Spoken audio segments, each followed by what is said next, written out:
Vicky Cernich, proxy for Carol Strizich, MDT Planning. Dory Brownlow from Missoula County. Mike Haynes with the city. Ben Weiss, City Bike Ped Office. Missoula Ravalli TMA, Lynn Hellegard. Shane Stack, MDT. Lisa Moisey, Missoula County. Sarah Corfield, Health Department. Karen Hughes for Pat O'Haron, Missoula County. Eric Dixon, proxy for Brent O'Connor, Missoula County. Okay, can we have an approval for the minutes if everyone's read them? I'd move to approve the minutes. Is there a second? Thanks, Dory. Any further discussion? All those in favor of approving the minutes? Aye. Aye. Opposed? Motion carries. Is there any public comment related to anything that is not on today's agenda? Seeing none, we'll move on to new business. Presentation and discussion by potential build grant application.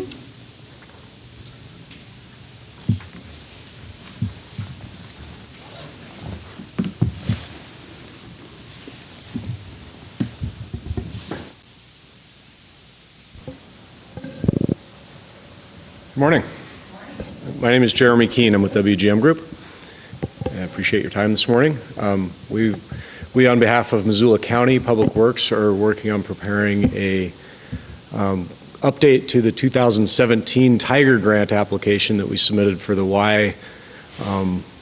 Mullan Road, sorry, not the Mullan Road Airport area, something we've called the Mullan Road Grid Road Network, and also the Airport Landside Access Project. The build program is replacing Tiger, so it's essentially the same type of grant program. It's a discretionary transportation grant that's really aimed at both transportation and economic development. So we've submitted this grant a couple of times in the past. I think the first time was in 2012 and then again in 2017. So we're looking to submit it again, make a few tweaks to the grant, hopefully do better in the scoring and a better chance at getting some funding. In the last cycle, we were very focused on the opportunity around the airport because they have a tax increment district that was getting ready to sunset, and their interest in developing a portion of the airport property in light industrial and the need to get access and utilities to that property was kind of driving the grant. We think that's still a component of this latest cycle, but that opportunity has kind of passed, and we're going to shift the focus a little bit in this grant cycle to more of the grid road network, the opportunity around housing and neighborhood development. So what I'm hoping we can do today is answer any questions you might have, do a little bit of brainstorming about what other projects are happening, other planning efforts that might be related or tied to this, and ultimately ask for a letter of support for the project when TPCC gets together in a few weeks. Our idea is to create a compelling vision for this project, something that's more holistic than just one component of either transportation or airport, something that really focuses on the needs of the whole community. Obviously, the city of Missoula is very interested in developing or in providing housing opportunities. We have some pretty big congestion issues around Mullan and Reserve, and this project would help alleviate some of that by providing a grid network that helps traffic from Mullan Road and this developing area in between Broadway and Mullan to access West Broadway.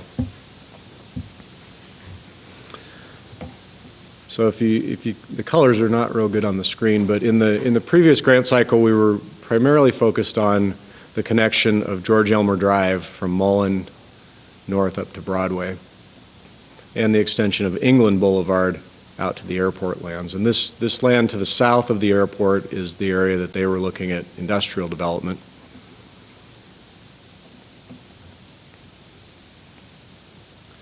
So in our current thinking, we're moving the focus of that, we're shifting that a little bit to the east and focusing on George Elmer and connecting Mary Jane Boulevard and England Boulevard in between. And we think that that still helps facilitate what could happen at the airport, but maybe has a little bit more community benefit in terms of developing in this neighborhood, extending trail systems, both the idea of developing the old Milwaukee corridor, as well as some north-south corridors, one possibly following Grant Creek, extension of that trail that goes to the school, the Hellgate School, and eventually connecting these trails north up Grant Creek and to the west following I-90, and maybe eventually connecting out the Highway 93 corridor going up north through the reservation. So incorporating some of the big picture planning items that this project would help facilitate. Some of the other components, looking at open space preservation, opportunities both for agricultural uses as well as recreational uses along Grant Creek. That kind of works well with the runway protection zones that the airport requires.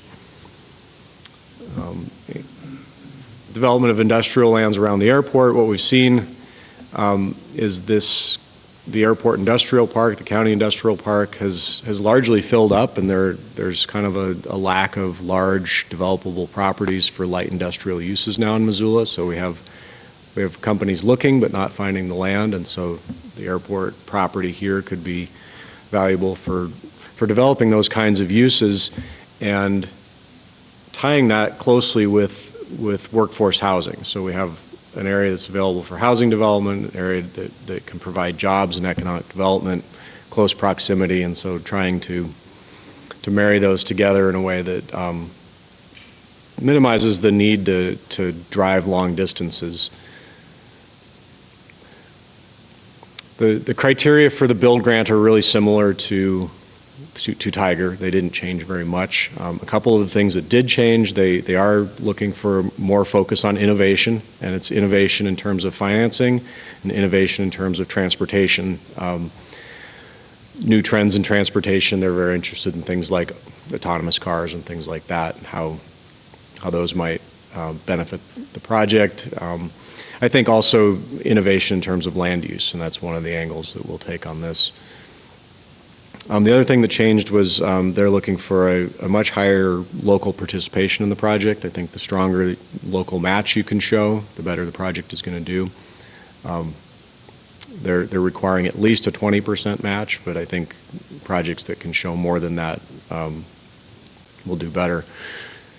So one of the things we'd like to do is assemble all the projects that are happening in this area, whether they're directly related to this request or not, so that we can show that there's other investment happening. Particular projects that are already funded or in the pipeline, like the George Elmer intersection, which is a city project. That we can show that as a portion of the local match. So that's basically what I had for you today. I'd appreciated questions or discussion that would help us in formulating this grant. We had a good meeting with a number of city and county staff last week and had a good discussion about other efforts that are currently happening in land use planning, and I know there's other things happening in transportation as well.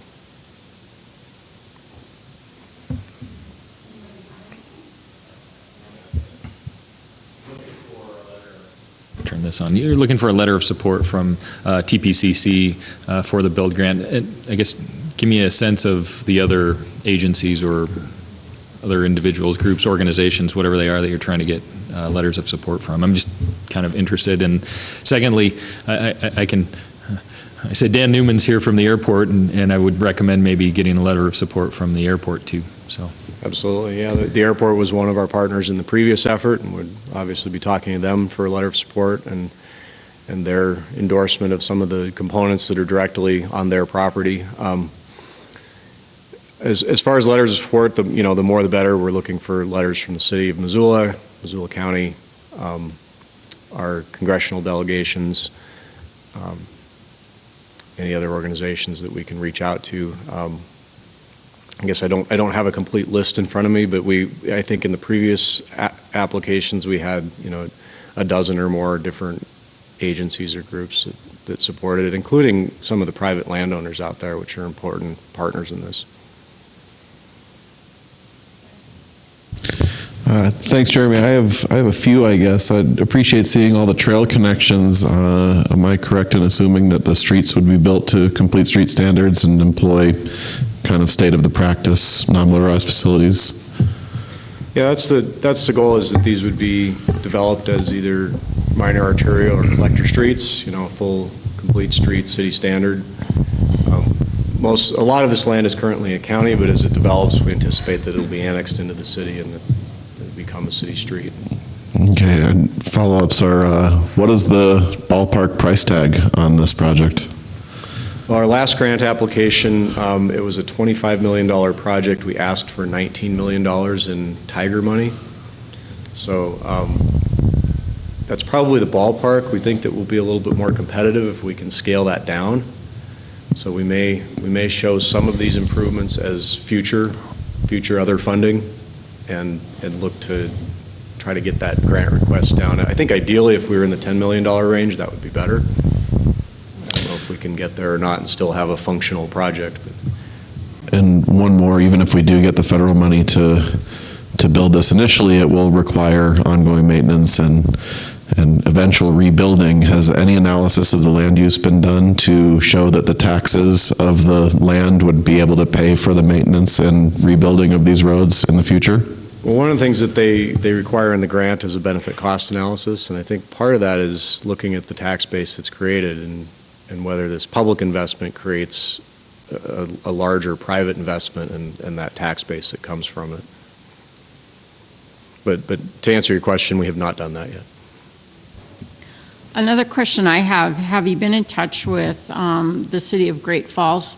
I know they had a project where they had to mitigate the noise in a bunch of houses that were close to an airport that cost them about $50,000 a house.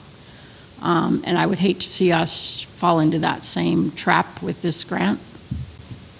No, I have not been in touch with Great Falls. It's an important consideration. The land use out here in both the county land use plans and the more recent City of Missoula growth policy update, they do consider how the runway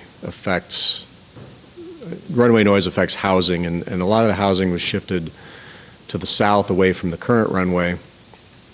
And obviously there's a second runway planned. We don't really know the time horizon for that. I think most people think that second runway is a long ways off, probably 30 or 40 years away at least before we would need that. But obviously you want to make sure that you're not building in the path of future runway improvements.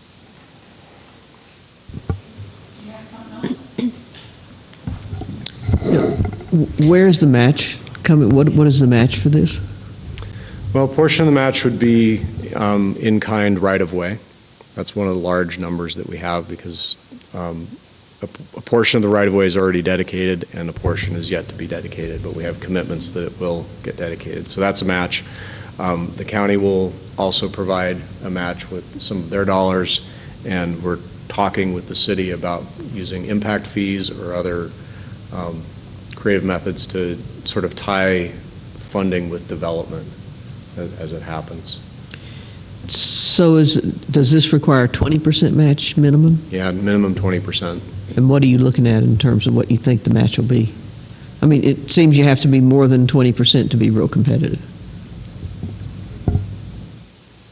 Yeah, I think the more local match we can show, the better. It's going to depend on how much we can scale the project to a size that makes sense. And I think this is going to be a little bit of an exercise of working through the numbers to figure out where we think the project is going to compete well based on how much local money we have that we can show available and how much we can ask for from the build program.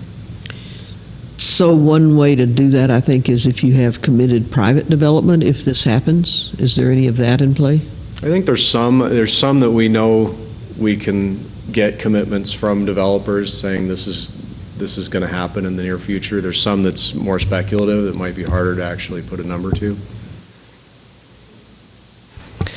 Does the scope of the project include what's shown up there? And I guess more specifically, my question is the ask for funding assistance for the road network and the trail network, is that the extent of it? Does it include any kind of utilities, or does it include acquisition for land for park or?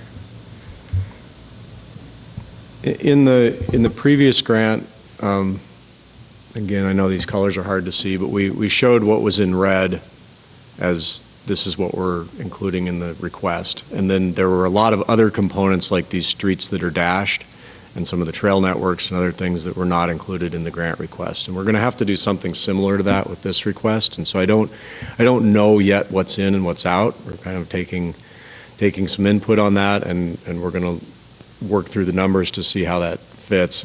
I think ideally we would include a little bit of everything, but I think the primary need is to create those collector street connections, and that's the part that from a development perspective is difficult for the developers to do piecemeal. Because they're higher level streets, they tend to be more expensive, and so that becomes kind of an impediment to the development happening. So I think that a portion has to be shown as locally funded, sort of development driven, and a portion has to be shown as federally funded through this build grant. Do you know, can you tell us how this grant scored last year? Like anything that might help us understand if this has a good chance? I wish I had better feedback on the grant that we submitted. They don't provide a lot of information back. I mean, you can reach out to your congressional delegation and get some information, I guess, but I haven't worked on that myself. Greg Robertson with the county has had some conversations, and so I guess the answer is we don't know.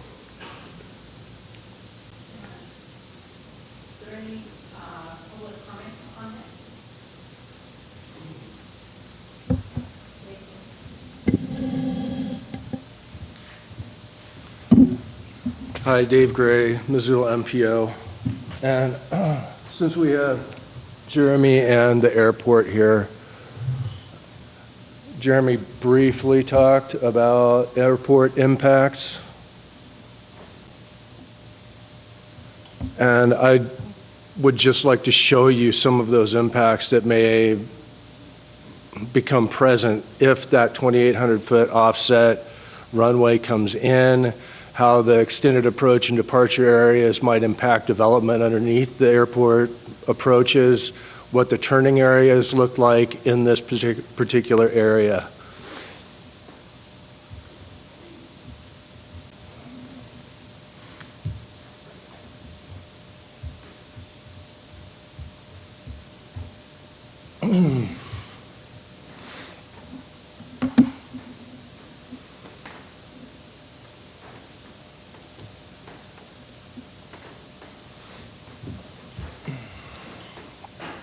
Generally, this is a great project, but some of these land use considerations should be taken into account, because once this project goes through, if it does, then development will follow, and the development should pay attention to whatever kind of hazards may be presented by the runways as they come into existence.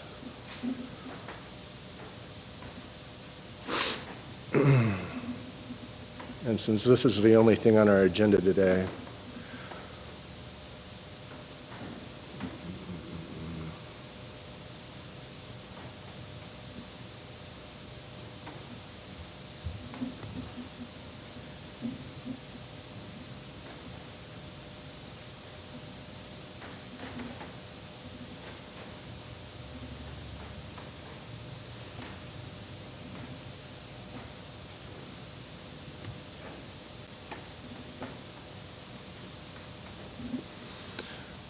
so this area right here is called the runway protection zone. It needs to be wholly owned by the airport and contained within their property. Nothing can be built there. These are extended approach and departure areas, and this is a noise contour that Lynn was talking about. So the one thing that airports need to develop are noise contour lines, and as airplanes, if I speak out of turn, let me know.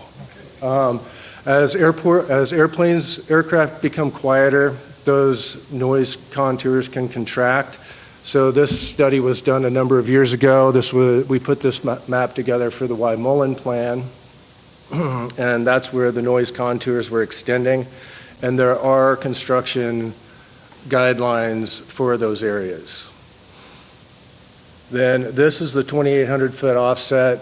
The control tower now is right about there, right in between the two.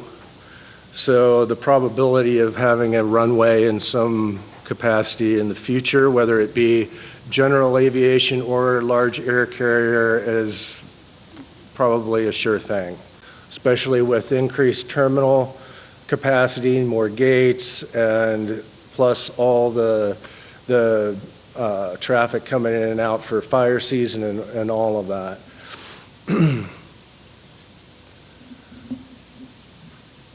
California requires airports or municipalities around airports to, well, one, this is the Mullan plan statement, which should be considered. And this is more for the land use side, limiting places of congregation. So churches, schools, daycare centers, hospitals, nursing homes, large office complexes, big box retail, all of that. That's in the Mullan plan. There weren't absolute stipulations as far as what area we're talking about. This is just the general approach and departure area. But as you go through these things,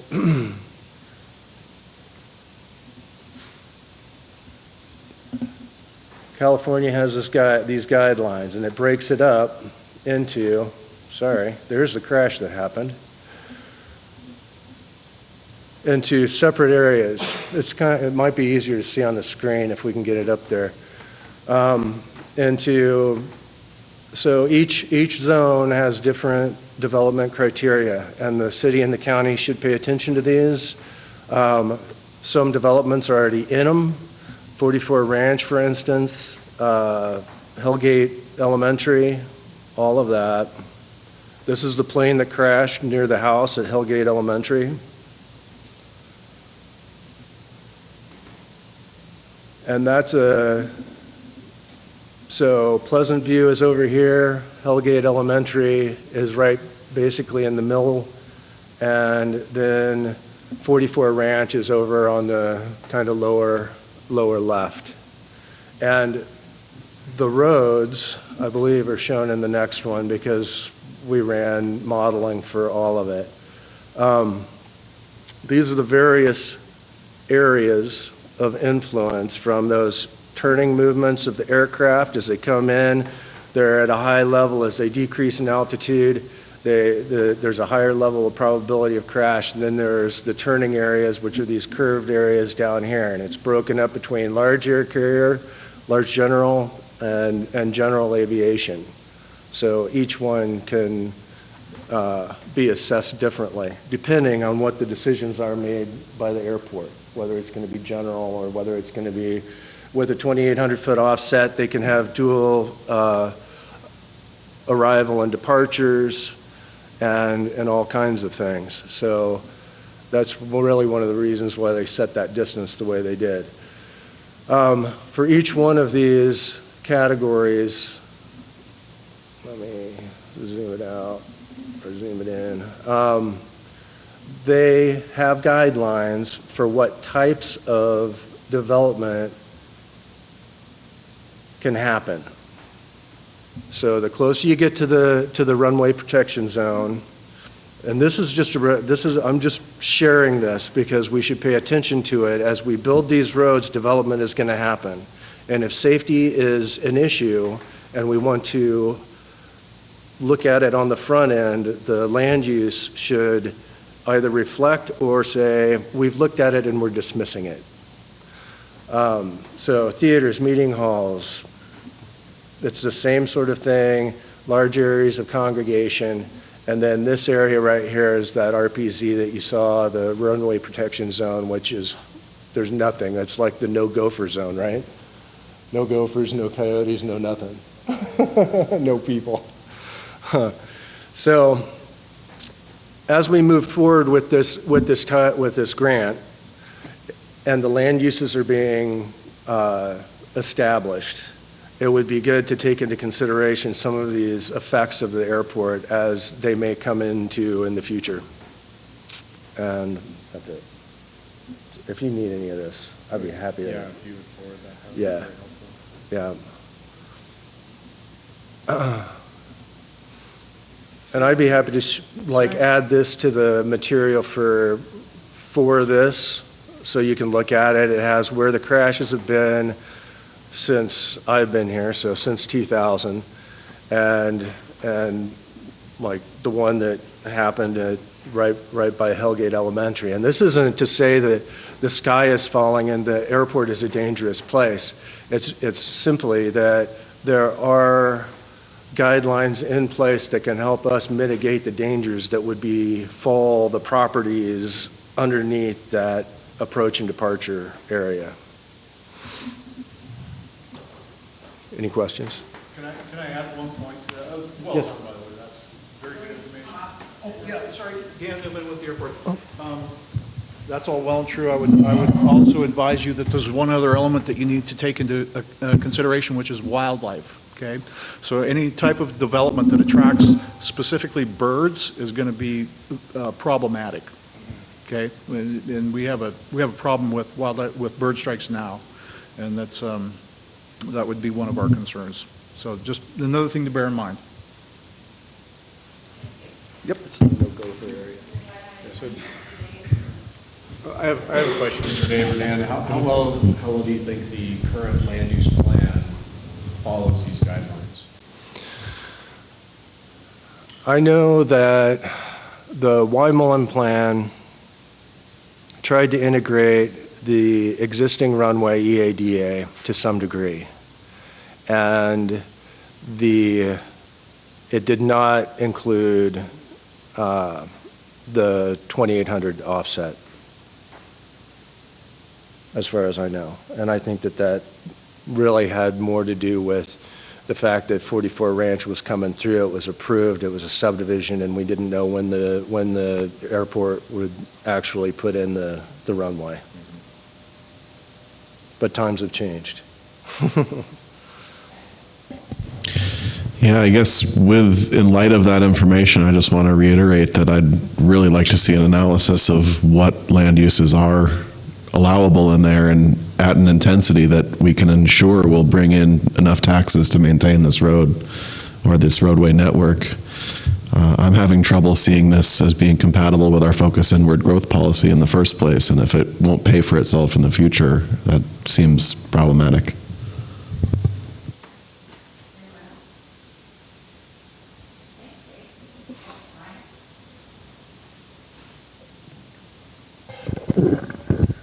Hi, I'm Ryan Hammond with the Federal Highway Administration. I just want to point out, while in the past, the Tiger program did look favorably upon higher local match. In the FY18 appropriations bill, the US DOT was instructed not to use that as a selection criteria, at least for this year. So no higher credit for higher local match. I mean, there's a related selection criterion in there for projects that result in new sources of non-federal funds for transportation infrastructure, but as far as the local match on this specific project, it's not an added bonus. So, yeah.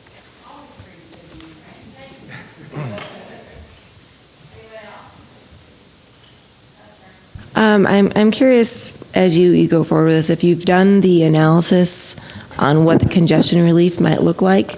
Since I think that a lot of us are fully aware that's one of the biggest concerns really in that whole area of town is how trapped you are at the Missoula and Mullan intersection and how ridiculous that congestion has gotten. Have you done the congestion relief analysis for this? So in the previous grant cycles, we did traffic analysis around traffic modeling to see what the benefits of having additional connectivity were. And we were able to quantify that in terms of delay, CO2 emissions, all of those criteria that can come out of the model. I was going to say, we'll bring it up here.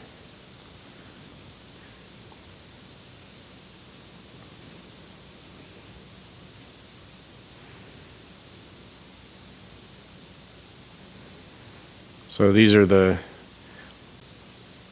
some of the things that came out of that modeling: 95,000 hours per year in reduced congestion, 3.6 million fewer vehicle miles traveled, 180,000 gallons of fuel savings every year, and 371,000 fewer pounds of carbon monoxide emissions. So the model spits out some of that data that can help you quantify the benefits from a transportation standpoint. It's a little bit nebulous because you're not creating a new direct route, but it's this network of other routes that people can use, and I think that dispersion of traffic and also shortening some of the travel times because of that single way in and out on the Mullan Road corridor helps with that circulation. Thanks, Lon. One of the important parts, whether it actually becomes part of the bill grant, that I think helps us a lot with mode split goals, which are part of what we're trying to do through LRTP and ATP plans, is by connecting that Milwaukee corridor with a north-south connection and eventual connection back into the North Reserve Scott Street side. You create a network of trails that are actually commuter-friendly. And in places where we're fully connected, we're having anywhere from a minimum of 6 to 20%. And I just think about the potential of all the folks that could be biking or busing to with grid system to their school systems, and then to the downtown, the Riverfront Trail System, the University of Montana. We certainly saw a major increase or spike once we made the connection between Russell and Reserve, and the ability of kids to bike to Hawthorne from the entire River Road neighborhood. And so it would be great to see what would happen using current numbers and counts if we could actually connect that non-motorized component in helping with congestion issues.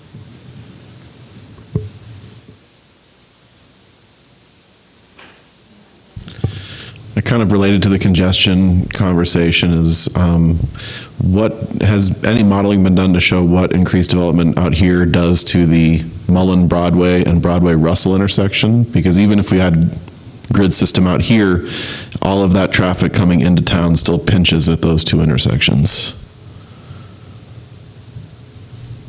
I don't know that we've modeled that specifically. From what I recall with the modeling, there was a bit of a benefit. We just have a lot of growth. So ultimately there may need to be some improvements made at some of those intersections, but because of the dispersal within the area, then it's not putting as much pressure on those two particular intersections.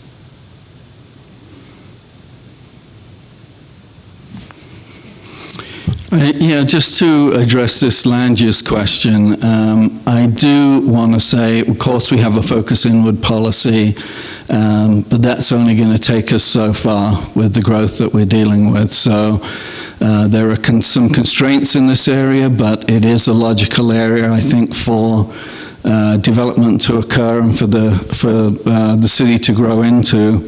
And if we were lucky enough to get this grant, I think that would go a long way to accommodating some reasonable development out there. And I think the land uses that are in place with an appreciation of the adjacency to the airport. And it could be, in some cases, there will be an additional things that we have to take into account, sound attenuation of buildings or limitation on building heights or whatever it might be. But that I still think this area is highly developable with the appropriate uses. So, I mean, it's something that we've talked a lot about at the city with sort of our planners and looking forward. So I just want to add that to the conversation.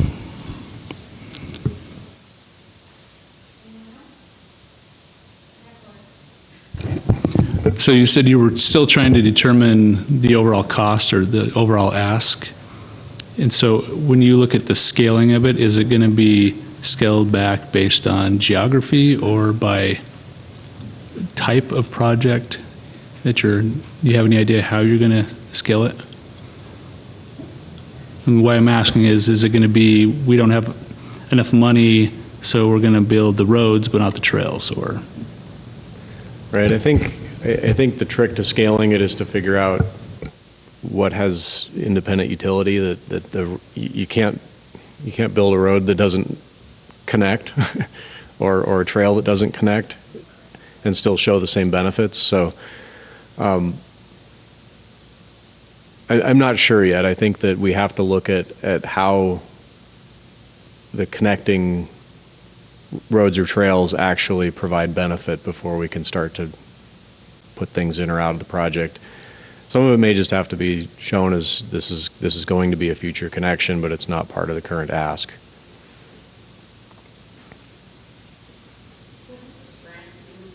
So the grant's due July 19th, so we have a pretty small window.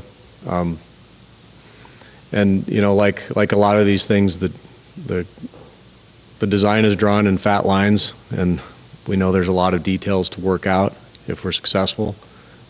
We want to create a compelling vision for the project, something that makes sense in terms of how this community grows and in terms of how we deal with transportation, and then hopefully, if we're successful, we're able to work through those details.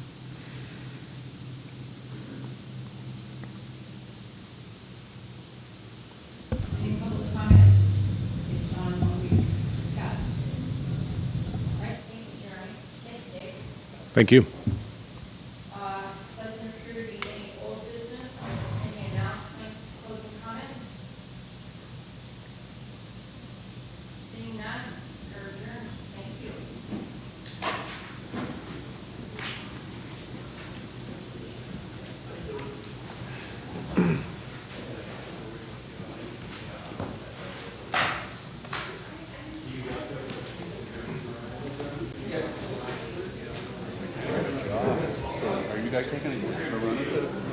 We're going to team with Nori Winter.